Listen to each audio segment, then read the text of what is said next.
திங்கள் பகவான் திருமுகம் காண அங்கு கற்பக பெருமான் தொப்புள் குழியில் திங்கள் பகவான் திருமுகம் காண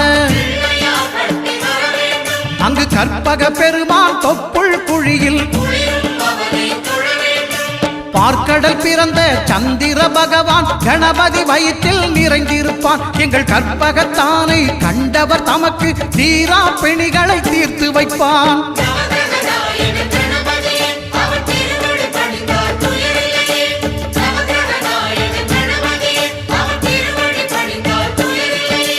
ஒன்பது கோளும் ஒன்றாய் காண